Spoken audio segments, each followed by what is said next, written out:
This episode is sponsored by my friend Tracy and my friend Emily, who are both sponsoring 2 episodes a month on the LifeShift podcast Patreon feed. Basically, that is a member support, and that's just helping to contribute to the production costs and anything that I need to keep the show going. As you know, I do all of this myself, and so sometimes I order software or hardware to make the show better than it is the day before. And so if you want to directly support the show, please reach out to me or go to patreon.com/the Life Shift podcast, and you can find out all the information there. Thank you so much for your support. And without further ado, here's the intro to the episode. And this was my ideal marriage. I mean, all the people around us, they were, oh, you and Terry, or, we wish we were like you, or whatever. And then he killed himself. And it was not completely unexpected, but I knew another couple like that. They were the model couple. And then he killed himself. But yeah, I don't think I will have such a peaceable relationship again with anyone. It was really wonderful. And I think of him as my real husband. Today's guest is Ann Anderson Evans. Ann is an accomplished author and a former professor whose journey through life has really been marked by bouncing back, self-discovery, and because of all of that, a lot of personal growth. Ann focuses her story on becoming single 3 times, twice divorced and once widowed. And the story revolves around how these pivotal moments have shaped her life in so many ways. Ann's experiences have taught her the importance of self-reliance and the value of independence. We kind of go through her adventures in online dating later in life and the shifting societal roles of men and women and the unexpected joys and challenges that she encountered along the way. From repairing lamps to cultivating a beautiful garden in Vermont, her journey is a prime example of the human spirit's ability to adapt and to thrive. So, without further ado, here is my conversation with Ann Anderson Evans. I'm Matt Gilhooly, and this is The Life Shift, candid conversations about the pivotal moments that have changed lives forever.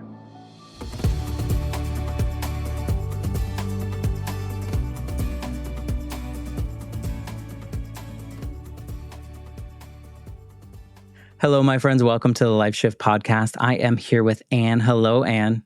Hi, Matt. Nice to meet you. Nice to meet you. Where do you live? I live in Rutland, Vermont. Well, thank you for wanting to be a part of the Life Shift podcast. Just for anyone that's tuning in to listen to you and your story, just a little backstory, the Life Shift podcast really stems from my own personal life shift experience. When I was 8, my mom was killed in an accident, and from that moment, when my dad told me that she had died, everything in my life had changed. And this was late 80s, early 90s, and people weren't really talking about that. It was just like, kids will bounce back, make him happy, he'll be fine. And meanwhile, behind the scenes, it was very much me wondering if other people had these small, I guess small is not the right word, but a small moment in their life that changed everything. And it turns out they do. You're like the 140-something person that I've talked to, and everyone has multiple pivotal moments in their lives that have changed things. But I always find it fascinating to center these conversations around the ones that we feel changed us the most. So thank you for just wanting to be a part of this journey that I am so lucky to be on. It's my pleasure. So before we get into your story, perhaps you can just tell us a little bit about who Ann is right now in 2024.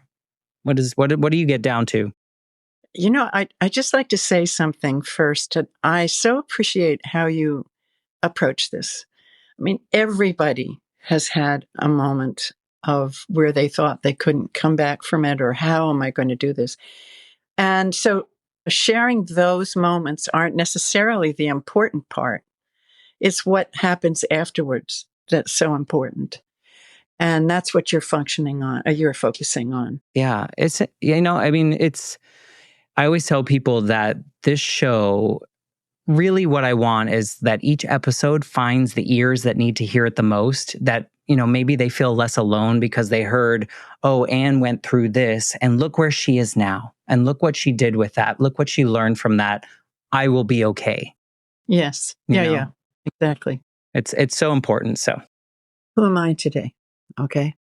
Today, I am living in Vermont, where it's quiet in the daytime. dark at night and there's no traffic. And the no traffic is the best part of all. Every time I go back to my hometown of Montclair, New Jersey, my heart starts to seize up around Poughkeepsie. As all the 6-lane highways start, and it's a wonderful place to begin again, which is what I've been doing since the death of my husband, which was 5 years ago. And many people have told me it takes 5 years to get your feet on the ground again. And I think that's pretty much true. And in just some very simple things. I'm going to talk first about Terry, who is the subject of my recent book, The Sweet Pain of Being Alive, because that's where I am right now. But I have a couple of remarks about becoming single again, which is the moments that I'm concentrating on here. It takes a while to remember what you like to eat for breakfast, what you like to watch on television, whether you want a dog. Those decisions are all made as a couple. And all of a sudden, now here you are. And it's really a grand opportunity, not one that I welcome. But, you have to look for the silver lining in every experience.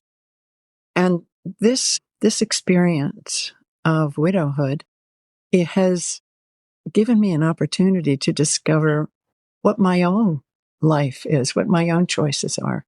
Because you always submit to a certain degree to your partner. And I prefer I don't think I would like a partner now, but it was nice. Gary and I, happy marriage, and that's the way I wanted it. So one of the joys up here is having a garden. People have told me, friends for a long time, how much support they get from nature. And I really never understood what they were talking about. But now I have a garden and nature disciplines me. I can decide that things are going to be this way or that way, that I'm going to put this plant here and it's going to grow. Nature tells me, no, it's not. You haven't figured out what's the right soil, or you haven't planted the seed properly. It's a harsh taskmaster. Like last summer, we had rain all summer long, every day. There were slugs everywhere. It was horrible, and it was hard to make a harvest. And I certainly came to appreciate what farmers do, because they know how to handle these things. So one at a time, I'm learning how to grow things, and I have a grand crop of potatoes this year. That's not something you hear too often, people growing potatoes. So good on you. I struck up a friendship with the potato lady at the farmer's market, and she gave me some seed potatoes, and boy, they're going That's strong. Awesome. Were you into could you ever imagine yourself being a gardener and doing those kind of things? Okay. So this is a brand new experience of living a different version of you. That's right. Yeah. And it's given me a sense of beauty and a sense of accomplishment and this discipline, which is very healthy for me. It's interesting to hear you say too, though, you wouldn't wish widowhood on anyone, right? This is not something that we wish on people, but the growth that you've had from it and being able to find yourself and find a new version of you in this part of your life and these new things, that must be exciting as well, in an interesting way, because you're I wouldn't have wished this on myself, but I'm in a good place. Well, since the shift in life that I would like to talk about is becoming single, I've become single 3 times. I've been married 3 times, twice divorced and 1 widowed. And it's very interesting to see the differences between one and the other. A divorce, you always end up with no matter what the circumstances, you end up with a sense of failure. Do you think is that internal, or is that something that you take from society, do you think, just in general? That's a very good question. I think it is internal, because you have made a promise. You have in all good faith entered into something, and your judgment was not perfect, or something happened that you didn't expect, and those things are not your fault. But nevertheless, they have caused the uprooting of a marriage. Right. And then you feel that sense of I didn't do it right, or something didn't go right because XYZ. I get it. Well, the first time I got divorced was under very unfortunate circumstances. My first husband turned kind of rotten and mistreated me and the children. And so after I had gotten divorced, I thought, well, my children need a father. I have to start another family. And I married much too quickly. How old were you around this time? In my 30s. Okay. I was raised to be somebody's wife. I would be anything else. I never had any idea that I would support my children, that I would have a career. I just didn't think in those terms. And after my first divorce, I thought divorce was bad, that you should try to hang on to marriages as long as you could until it became just abusive to everybody. Yeah, I feel like that's definitely like a generational and societal, like just like contract. I often talk about this like society's checklist, and it kind of sounds like that's what you were following too. Like as a woman, you were supposed to become a wife. So these are the steps that you had to take to become a wife and a mother and all these things. When I mean, nobody put that rule book in front of us. We just kind of absorb it and then follow it. Yes, after high school, most of my friends were married fairly shortly and had children. I was married the first time when I was 34. Oh, wow. Okay. So you were bucking the system there. Yeah, I was. Well, I was living abroad, and I don't know, that's a whole different story altogether. But after the first divorce, I didn't stop long enough to ground my kids and myself. I immediately married the opposite of my first husband, who turned out just the same, although in a different way. He became almost fatally mentally ill and had to go in the hospital and all sorts. Do you think that rush was that a fear of being single or just a fear of not being married? No, I don't think. Well, I was kind of afraid, I guess. I was afraid financially, that's for sure. Okay. I think there was a lot of shame that I had not fulfilled what my life's, goal had been. But after the second divorce, I said, I've had enough. What woke you up that time? Just because you're like, I tried again and it... and my kids had had enough daddies. I am going to take the next, I don't know how many years alone. I'm not going to bring somebody else into it. I've got to figure this out myself. And that took 12 years. During most of those years, the very idea of even holding a man's hand, it would have been like an electric shock, what are the opposite magnetism. It's just repelling. Repelling. Yeah. That somebody would drag me into something like what I had just had. No, and I think this is very common in women especially. Well, I think also like just thinking of your story, it's almost like you were fleeced in a way because like your first husband was a certain way and then gravitated towards that. And then you said you found someone that you thought was the complete opposite, but yet ended up in the same place. So you're like, well, now I picked one over here, picked one over here. What's the point? What's going on here? Right. Like, why even bother? Because anyone that I choose now at this point seems like they're going to end up in that route. Yeah.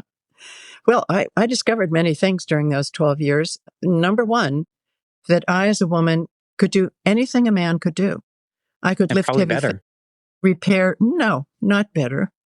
I could repair the car and the lamp. I could sell a house. I could get my kids into college. I could, all the things that I had thought. I could mow the lawn and, all the things that I had left up to men in my mind, I discovered, I can do those. So that was not necessary to find somebody to mow my lawn. I could do it myself.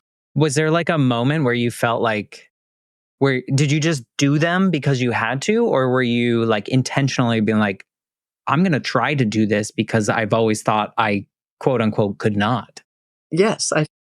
Oh God, can I do this? Yeah. Well, sometimes it's a fear of failure too. Like in my sense, like some things I just never tried because if I wasn't perfect, but a lot of mine stems from like abandonment issues. And I don't know if that's the same with divorce, but like losing a parent as a child, I always felt if I wasn't perfect, my dad was going to abandon me too, because my mom abandoned me in my small mind, right? Because she died. So it was like always trying to be perfect. So I would never try things like you're kind of explaining. Like I wouldn't do it unless I knew I could do it. Well, I don't find, and I don't think I ever really found much value in thinking about the past and why I did that. It was like, what do I have to do today? You have to repair the lamp. Well, I've never repaired a lamp, but how difficult can it be? There's this wire that goes there, and there's this screw that holds it in place, and there's a light bulb, and it's just not hard. Yeah. And then you think, why? Why did I ever think I couldn't do this? Yeah. And maybe you didn't actually actively think that, just someone else was handling it because you thought it was their job. Yeah, yeah. And I think, women, there were big changes in women's lives after, say, the 70s, the 60s, and the 70s. And a lot of women learned that they could do everything a man could do. They could be judges and doctors and all those things that had only been male. And I think the men are only now waking up. They didn't have to change much. They just had to go on doing what they'd been doing. They had been told that they should get educated and work hard so they could support their families. And they got educated and worked hard and supported their families, continuing pretty much on the same trajectory that they'd always expected. But women got walloped in the middle saying, oh no, you got to support yourself now. You've got to support your family now. You've got to have a career now. And a lot of careers were not even open to women. And when I started, I worked. So, but men, I think they didn't have to change.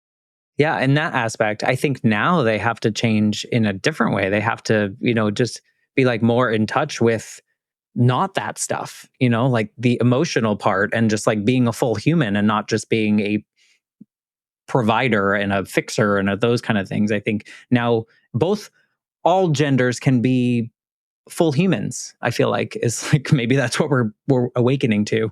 I think I feel that way. It's not my generation, so I can only look at it from the outside. But I feel a change now, finally. So I do line dancing. Oh, and of in course, Vermont. What? In Vermont, Yeah, line dancing is so much fun. It's very simple, but looks like you move gently for an hour, and you're sweating. It's a good exercise. So it's all girls. And one day a man came to the doorway and everybody stopped dancing and they kind of went, a man. They would love it if the men came and danced with them. And men still haven't. And my book club is all women. It's like living in a harem. Everywhere I go, everybody is female. And I love my women friends. We have a lot of fun. But the place where there are men is pickleball. And I play pickleball, and it's about 50-50, and it's really nice. Yeah. It's nice to have a variety. I think the people around me, men around me, I feel like are trying to be more human. At least I am. Like I lean into being sad. Like I told you, I cried all day today. And that I'm not ashamed of that. And I think 20 years ago, I was probably taught to be ashamed of that. Yeah. And I think, hopefully we're kind of making strides into this, but from what you experience, it's just in the pickleball. Well, yeah, it takes a long time to change like this. And men never did consent to it. They just, oh, honey, you want to go out to work? Fine, go ahead. Not realizing all the ramifications that there would be from that. So those 12 years, but frankly, then after 12 years of complete celibacy, my body began to react. I was having crushes on the strangest men. My Ukrainian doctor, one of the lawyers in the law firm where I worked, I raised my kids as a legal secretary. Then I became a professor and a writer. And, once they were grown, I could sort of spread my wings professionally. But I earned my paycheck as a legal secretary. And somebody told me, do you know that he goes in his office and sniffs cocaine? Oh, gosh. So, Anne, you're choosing completely the wrong people. So I said, no, I'm not going to do that again. And it was the beginning of online dating. I wasn't meeting anywhere else. And so, and it was quite an exciting time. And I wrote another book about that called Daring to Date Again, about what happened when I started dating at 62. But did you, I mean, before you jump into that, those 12 years, did you learn like a crap ton about yourself and like who you were as an individual? Which then, just a question, does this make it harder to find the right person or does it make it easier? Oh, I think it's always hard. I think it's always very hard. And the more experience you have and the more you think originally, the harder it is, I think, in a way, because you have to find people who are on your wavelength. But they're there. They're always there. There's somebody for everybody if you want them. Yeah, because I mean, I would imagine 12 years where you are focused on yourself and your kids and your life and creating and cultivating the version of you that you didn't know existed until you created her.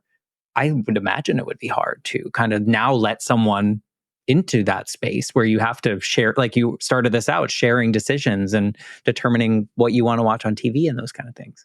Well, that's why nature gave us sex. Well, fair. To make it almost impossible to resist. And then you just kind of give in where here and there for different things that you were super strong about. Right. And the rules were completely different. The rules for dating when you're in your 60s, I don't think there were any. Like, a lot of married men contacted me, and they would say, I've been married for 30 years. I've done everything for my family, but my wife won't have sex with me. My wife doesn't talk to me. What am I going to do? I don't want to divorce her. But so in that case, and frankly, I shied away from married men, but I would talk to them.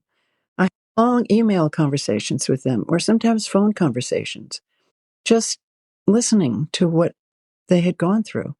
And they would say things to me like, I feel like I'm never going to be a man again. And so you say, well, you can't talk to anybody outside of marriage, or you can't kiss anybody, can't have sex with anybody. You have to be a monk for the rest of your life. No, that's not what I signed up for. So these complex questions come into play at this point in life, which didn't before. So one has to kind of craft a new set of ethical responses and responsibilities and try and be honest. So you became like, while in your dating journey, you also kind of became like a therapist for some of these individuals that were reaching out for help. Not really a therapist, but you were listening to them and maybe they weren't being heard other places. I just listened. Yeah. And I still listen. I love to hear other people's stories. Uh, everybody, when I was a professor of the required writing course at Montclair State University, freshman writing course. So a lot of people in the class didn't want to take the class. They wanted to get on with becoming an engineer or a veterinarian or physicist, whatever it was. But I learned in engaging with these young people, everybody has a story. Even if you're 18 years old, you have a story. And the story may be about your grandmother or your cousin or whatever, not necessarily something dramatic and interesting about yourself, but most of them have stories about themselves too. Everybody has a story. And it's so interesting to hear them. Yeah. Well, I mean, on that dating journey, as you were magnetized, if we're going to go with this magnet piece now, because your magnet switched sides here and now you're being drawn towards everyone around you. Like, how did that journey unfold if you were being reached out to people that maybe weren't your top choices, but you wanted to hear their stories? Exactly. That's exactly what I did. Everyone who contacted me, I answered. And some of them were like, I'll give you an example. Please do. This guy sent a picture of him standing in a very kind of crafted pose, He had all white sneakers, white pants, white shirt, white hat. He was on a sailboat, or, a big sailboat of some, and he thought he was just really hot. And I just thought, no, that's not my type. I just don't, good try, guy. Yeah. Tried really hard. And there are lots of women who would love that. So your point here is that like there's a match for everyone and people are finding the people? There's a match for everyone, and people support by finding people like themselves. Who are the people who are like you? That's the question. And how do you find them? Yeah. So with all these people that I was in contact with on the dating sites, I got to try out all kinds of people because in my mind, I would have loved to partner up with like Gregory Peck. He was, if you remember who he was a dashing, handsome, tall, dark-haired guy. And, nobody looks like Gregory Peck. So what do you want? And the people that I finally I met Terry, who was my third husband. I met him through a dating site at the end of that. I was about to just press the last button on the last dating site, and I saw a photograph. I said, that man looks really nice. And it was Terry, and we were married 1 year later. We were married for 16 years. What was I saying? Oh, but he was fat. He wasn't particularly handsome. I mean, he wasn't ugly, but he was, he wasn't dashing. He was humble in the way he held himself and walked. And he was a good athlete, but he didn't look like a good athlete. And he's completely different from what I would have expected. And I thought, good for you, Anne. You've learned to look beyond, look into his eyes, the kindness there.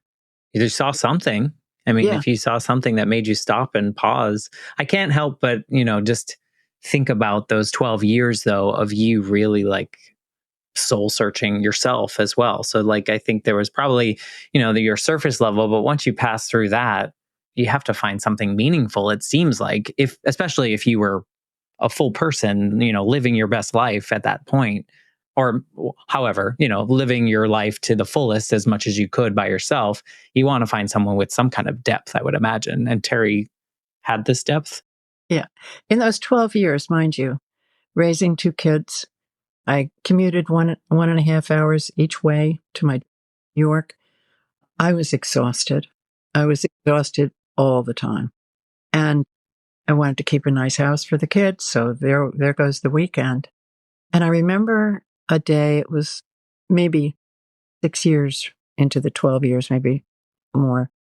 I realized I can leave the kids alone in the house. And I went for a walk around a park near me. It was the first moments I'd had to myself, really to myself, in a decade, more than a decade, maybe 15 years, where I could just go out and walk around the park. So I did that every day. And it was just so beautiful. I mean, it sounds like it was a little bit life-changing because it gave you a little bit of time to yourself.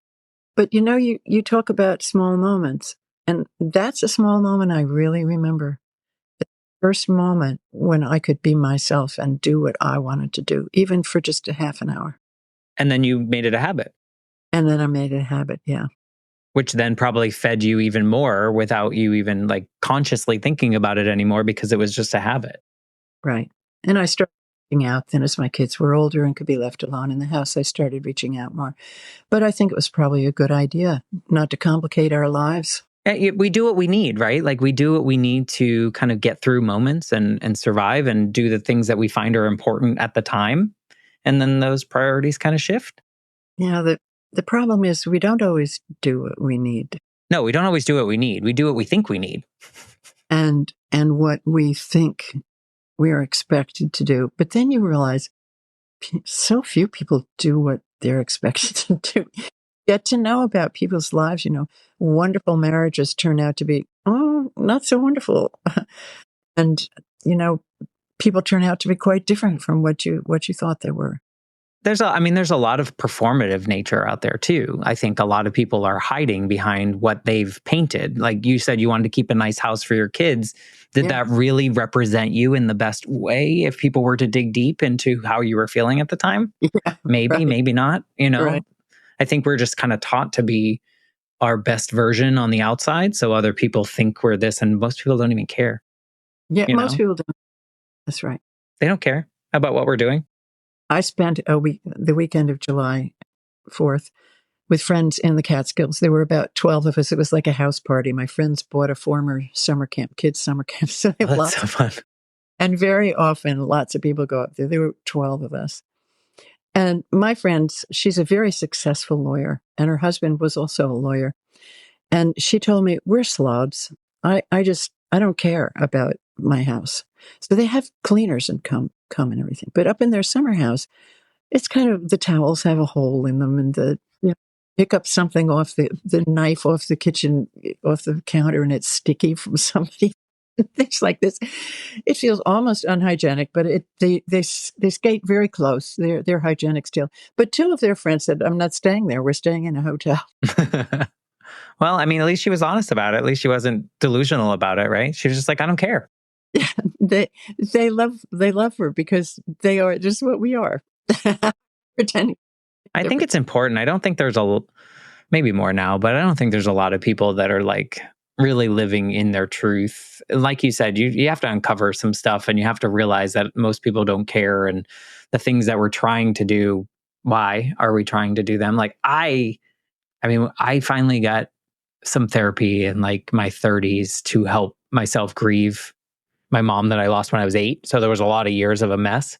And once I had my breakthrough, I was like, why am I doing all the things that I think other people want me to do when I should be doing the things that I want to do? So that's when I kind of started living. So I get that. Good for you. It's a lot hard. Of people reach that point. A lot of people. But, yeah. Most people go through a hard period like that. Of course. When they come up to their retirement age, somebody I know very well, her boyfriend is coming up to retirement age, and he's really kind of getting depressed. And, you never know what's going to strike you out of nowhere. So I discovered meditation. And every morning I meditate with a Buddhist group that I'm part of. And it kind of forcing yourself to close down. They say to think about your breath, but what they mean is erase as many thoughts from your head as possible. And I take that opportunity to plan my day. And then it calms the nervous system. And it's very helpful. And my Buddhist teacher tells me, you can't do anything about the past, and you don't know what's going to happen in the future. Today, plan your day, do what you can, and every day. Yeah. And how long ago did you start doing this? Well, this is also involved with my yoga practice and everything. You're very busy. For possibly, I do Qigong too. That's why I can still play pickleball and line dance, because Qigong keeps your body in great shape. I've been meditating every day for maybe 15 years.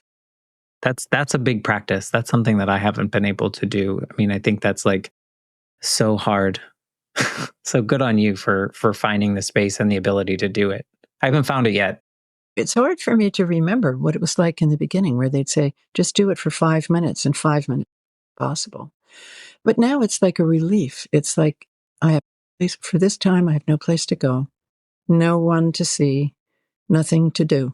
I am completely free in this time. And the only way you can do that is just being still and breathing. And so it's very, very healthy practice. It sounds like it. It sounds like, did you found this practice in your journey with Terry? This wasn't in your singlehood, right? Because you were with him for... No, interestingly enough, Terry was a serious student of Buddhism, but he had given it up before he met me. I found it completely on my own. And I started by doing yoga. I could do yoga because I could do it at home, online, every day. Then yoga got to be kind of hard on me. I hurt my shoulder a little bit. And so I changed to Qigong, which is a little lighter on your body, though it's still a great, great workout. Very good for you. These things are necessary as you get older if you don't do them.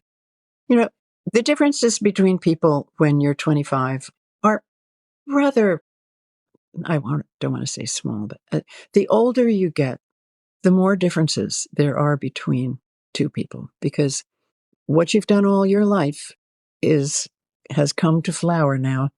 If you've been sitting watching television for the last 20 years, you're having troubles.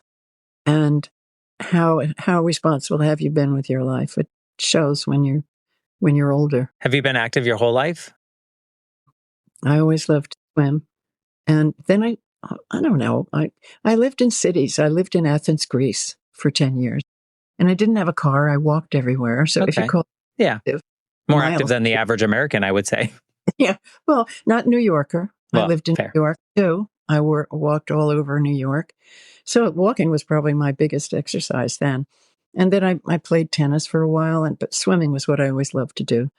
And then I hurt my shoulder and I couldn't do it anymore. So now I do other things, but yeah, I do like to move my body. I love to dance and I love to, And the fruits of your labor, I mean, you're feeling it now. Like you probably feel good in your body most days. but you know something, other than when I'm on podcasts and it becomes germane to the conversation, I never mention it because you have to come to these things on your own. Everybody knows what you need to do. You just have your own. If somebody asks me about it, then that's fine. But they say, you don't look 82. And I say, thank you. I don't tell them why I don't look 82. Yeah, I guess that makes sense. I don't know. I feel like if I saw someone like you and you said all these things, I think it plants a seed. I think Yeah. it plants a seed that's like, oh, maybe that's something I should consider. When maybe if I hadn't talked to you, maybe that seed never would have been planted. I don't know. I feel like there's value in Yeah, of course there is. If you, everybody can be your teacher for whatever. if you're willing. Yeah. I mean, you, for example, you have a specific idea and you've done this podcast and it becomes a thing, and it took some moxie to start it in the first place. And then you have to learn all of these little details and how to get that live sign behind you. Amazon. That's it. That's all you have to do. Just need an Amazon. No, I mean, I think you're right. I think there's a practice to all the things we do. And if we put our all into them, then we see the value that can come from that, whether that's in the way that you move your body and the way that you feel and the age that you feel, whatever that means, and then, and the same thing of the podcast. But, going back to the idea that we kind of went off on a tangent, but like your single life ended, right? With this meeting Terry, then Yes. did you become someone new in this yeah. relationship, or did you stay the version of like how did that change you because you had been single for so long? It was the fulfillment of many of my life's dreams. Really? And you never would have imagined. That I never would have imagined. In high school, I think I had 2 dates. I was not invited to the prom. I was very tall and skinny, and in dancing school, the boys did not come and ask me to dance. I was a mess in high school. Aren't we all? I think it was obvious. And then I was married. I was I never dated a lot. I was just either married or not married. But Terry and we used to joke and say we had a date every night. We'd have dinner together and then watch something on television. And it was having a date every night. And it was, I think I appreciated that every single night that we were together. It was so to have this company where you do something that's fun, that you choose to, and we traveled to places I wouldn't have traveled by myself. And he was a great wine connoisseur. And I drank the greatest wines in the world. And we ate at the greatest restaurants of the world and lived simply and saved our money so we could drink great wine and go to Broadway plays. And I'm kind of a homebody, and he got me out of the house. It's a wonderful thing, so I mean, to things that are worthwhile. Oh, yeah, right. Because you can see your face light up when you talk about all those things. It's nice to see, So, but did you feel like a different version of yourself in that relationship, or did you feel like a more heightened version of what you brought? I felt somebody finally gets me. So you didn't have to play. You could just be. He didn't ever criticize me. If he had anything to say, he waited and thought about how he was going to couch it. He said, "Did you really mean to say X?" And I would think, well, yeah, I did at the time. And yeah, I do in a way. And it would start a conversation, but we never had a bitter moment. And this was ideal marriage. I mean, all the people around us, they were, oh, you and Terry, or, we wish we were like you, or whatever. And then he killed himself. Hmm. And it was not completely unexpected, but I knew another couple like that. They were the model couple. And then he killed himself. And she went off because she'd gone off with a woman. And he couldn't, take it. Or either that, or he had a depression so deep that he might have done it anyway. You never know why people kill themselves. But yeah, it was, I don't think I will have such a peaceable relationship again with anyone. It was really wonderful. And I think of him as my real husband. So, but, he died, and my son came to live with me, and he said, during the pandemic, he came, and for about 10 days after Terry's death, he said, I thought I'd find you falling apart. And I said, well, first of all, it's not my first rodeo, but also he's gone, gone. I have to figure things out from now on. Do you think your meditation practice helped with that? Okay. Definitely. Because I don't think that's common. I think what your son was expecting is probably the most common way that people fall apart and can't function. So, well, I couldn't really function for the first week. My mind was completely, I belong to a suicide survivors group on Facebook, and I keep reading about these women who say, I couldn't remember how to make scrambled eggs. I couldn't, and I was the same way. I couldn't cook properly. I couldn't remember passwords. I didn't want to drive. And this is nature putting you to sleep for a while to protection. Like it happens when you have a pain in your body, a cut or something like that. And still, it comes back. The grief comes back on its own terms. And the meditation, if you were grieving and you can sit for half an hour with that pain, it becomes easier to bear. Sometimes you can only sit with it for 5 minutes or 15 minutes. But if you can sit with it for an hour or an extended period, it finds its way into that place in the body where painful things reside. I mean, I don't know about you and your mother's death, but I have a certain place near my solar plexus. I could almost point to it. Wow. No, it makes sense though. I tell people, and I think this kind of sounds similar, I tell people that they should honor however they're feeling at whatever time, whether that's mad, happy, sad, because I think we're taught like you're grieving, so you should be crying all the time. You should never smile. And I'm like, no, you're also a human, so things are going to ebb and flow. And yet, our image of dignity in death is Jackie Kennedy at her husband's grave, not crying. Right. Not showing what she felt inside. We're so screwed up. We are. I feel lucky. It's weird to say that, but I feel lucky having the experience of grief, losing my mother at a young age. And then I became like best friends with my grandmother, and she died of lung cancer. And I got to sit with her and have the final conversation and watch her take her last breath and move through that grief with intention and kind of the way you're describing in this way of like, I'm doing it right this time because I didn't have the opportunity when I was a kid. Yeah. And whereas I would not wish these experiences on anyone that hasn't had them, I also feel lucky that I have had them because I feel like they've made me a different person and they've made me be able to feel things that maybe other people are not feeling. So I am grateful in a weird way, for the grief and those things. Finding the silver lining is so important. And also, I think it's important not to go too high when you have a success or a happiness either. That too will pass. It all just passes. And that's just the way life is. It's not like a philosophy. It's just the way it is. And you feel, sometimes I think if I'm very angry or very sad or something like this, I think back like 6 hours later and I can't recreate that feeling. It's past. I just say I was angry back then, but I don't feel angry anymore or sad anymore.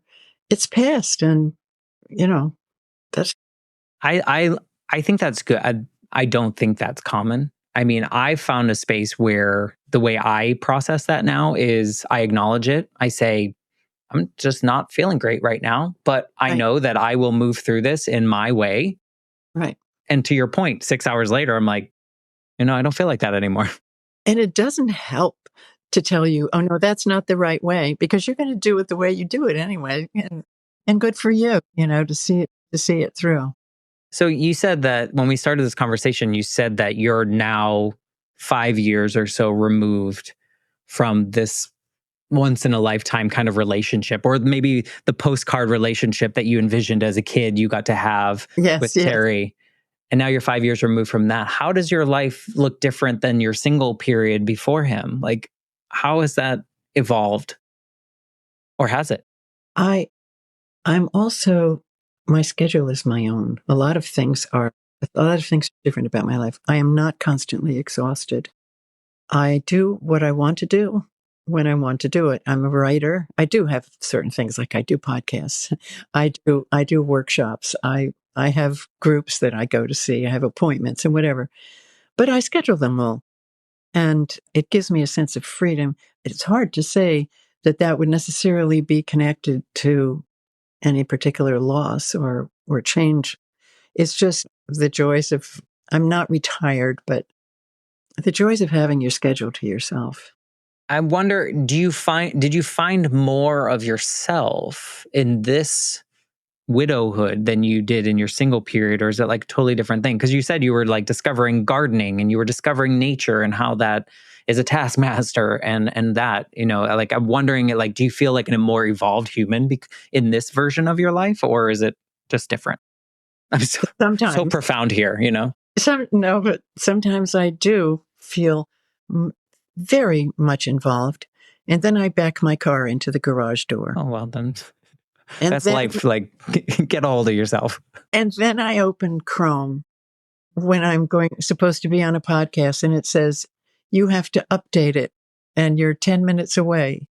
And I'm like, I totally lose it. I, I can be knocked off my pins very easily and, not very easily, but, um, Easy enough. Like I, every I, other see, person, maybe. I see what parts of myself are never going to change. But you know it. And I think some Yes. people don't know it, and I think that's part of the battle is like understanding who you are. It Yeah. sounds like, like your journey is very interesting because like it's almost like when you gave yourself permission to take that walk by yourself and leave your kids home was like that first, like, starting to like own into like what you're doing now, where you can control your schedule and you can do the things you want to do, the things that bring you joy. Yeah. What brings you the most joy? Uh, Joy in ecstatic joy, my puppy. And I love to write. I never have writer's block, never for a moment. I waited a long, long time until I could spend my days writing, and I just can't get over it.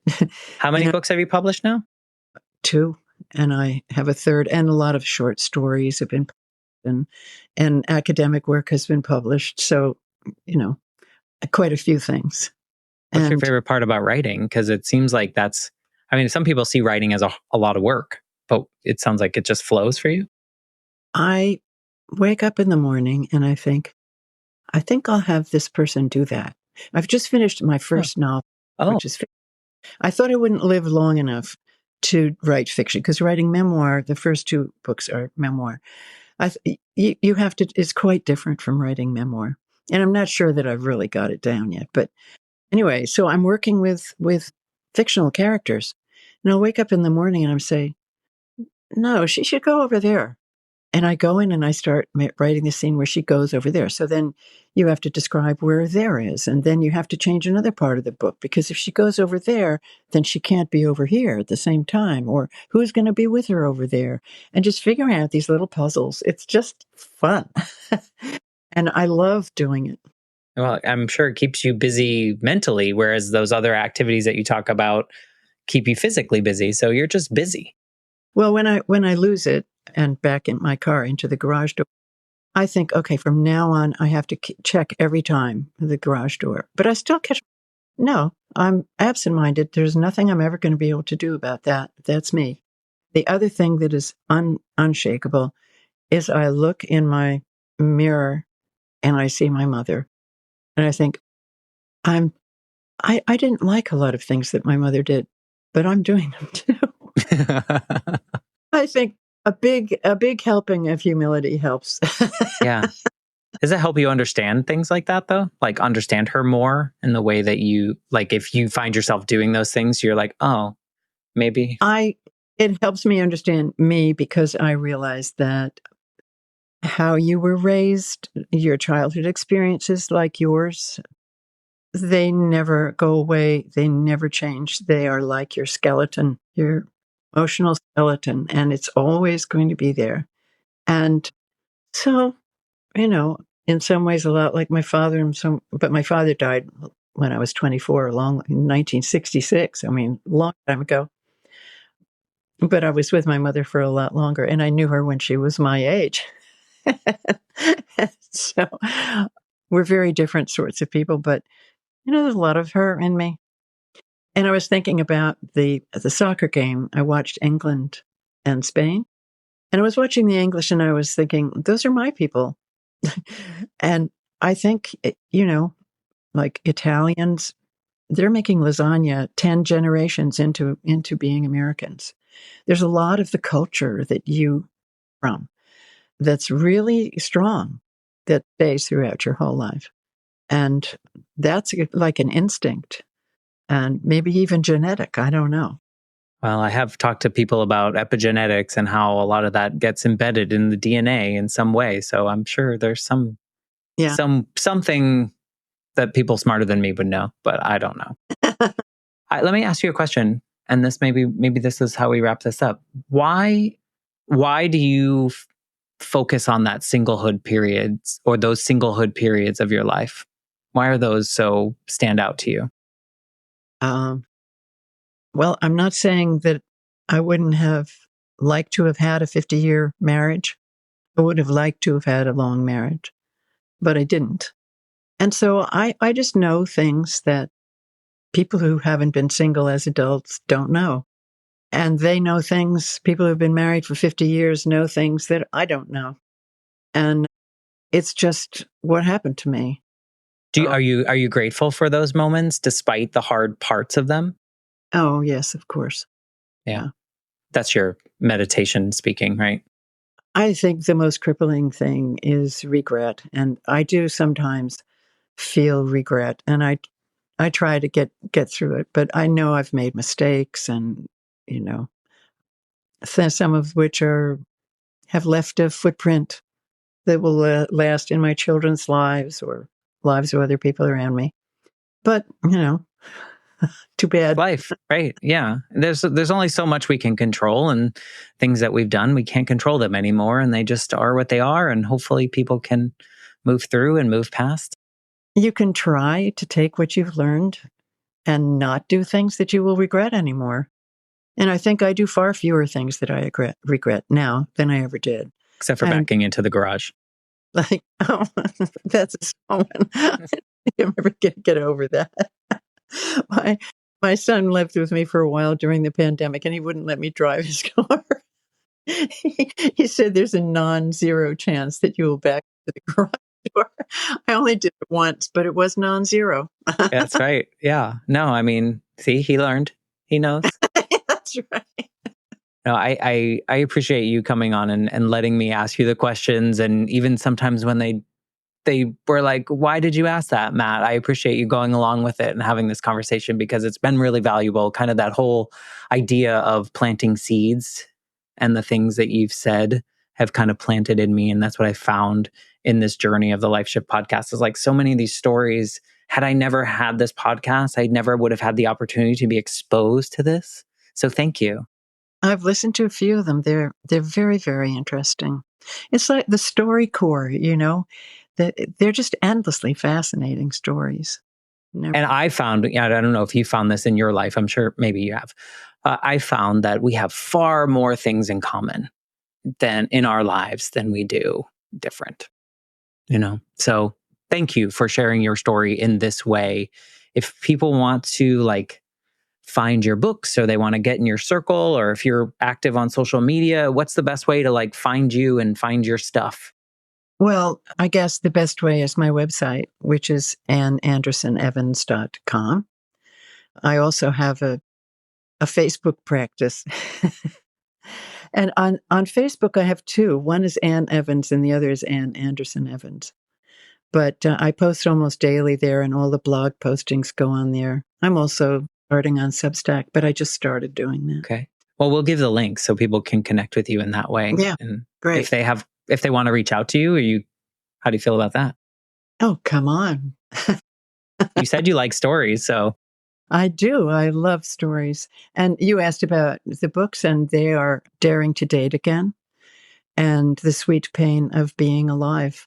And they're in the usual places. And are there links on your website, I'm assuming? Oh, yes. Everything's Perfect. Awesome. Well, thank you for just being willing to be a part of this journey with me. I really appreciate it. I don't know if there's any last words you want to say. It's always an opportunity to talk about myself. Julia Louis-Dreyfus always asks her guests at the end of every interview, if you went back to 21, what words of wisdom would you give to a 21-year-old today? And I think I would tell them, people love to talk about themselves. And so, people think, well, what am I going to say when they go into a crowd? Ask something that will get somebody to talk about themselves, because there's nothing people love more. But you learn a lot. I think we learn a lot from hearing people's stories. I think it's important. So as long as they're not all bragging about everything, if they're meaningful stories, thank you. You learn something then too. Well, good point. If you are listening and something that Ann said today resonated with you, please reach out to her. Or maybe you know someone in your life that needs to hear a little nugget that Ann dropped today. Please share this episode with them. And for that, I will say goodbye for now. I'll be back next week with a brand new episode. And thanks for being here, Ann. Bye-bye, Matt. Thanks a lot.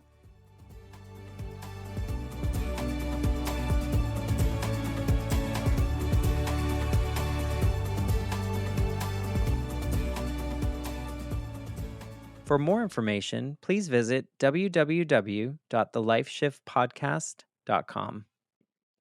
Hey everyone, I hope you are having a wonderful day so far. I am just dropping this special little clip into all the episodes. So no matter what episode you're listening to, this is actually pretty current as of July 2024. I wanted to come on here and just say a big thank you to Earworthy, because the Life Shift podcast was just named the best overall podcast of the year in the first Earworthy Independent Podcast Awards. And you've probably seen some articles written about the Life Shift podcast before, written by Earworthy. And now he is launching, from his online publication, he is launching these yearly winners of Independent Podcast Awards. And these are specifically for indie podcasters. We are those that wear all the hats. We create the show. Some people write the show. We're producers, sound engineers. We troubleshoot all the tech. We do any kind of research if we need to. We host the shows. We distribute the shows. We do all the things that relate to our shows because we love it. And it's so nice to see my name in a list with some other amazing podcasts like Multispective, which won Best Life Lessons Podcast. Salad with a Side of Fries won Best Health Podcast. Bippity Boppity Business won Best Business Advice Podcast. And there are so many more. And so I just want to come on here and say thank you to Earworthy for not only doing these awards every year and just honoring some of us indie podcasters that sometimes feel like we're just shouting into the void, but we're not. We're just doing what brings us joy, and hopefully through that work it brings other people joy. In my case, for the Life Shift, I hope that each episode finds the ears that needed to hear it the most so that they feel a little less alone in their circumstance. But also, Earworthy writes all these amazing publications pretty much weekly, every week, every weekday, I should say, where he writes on Blogger, Medium, Substack, Tumblr, Vocal, Many Stories, and for other places, and he really just highlights the independent podcasters.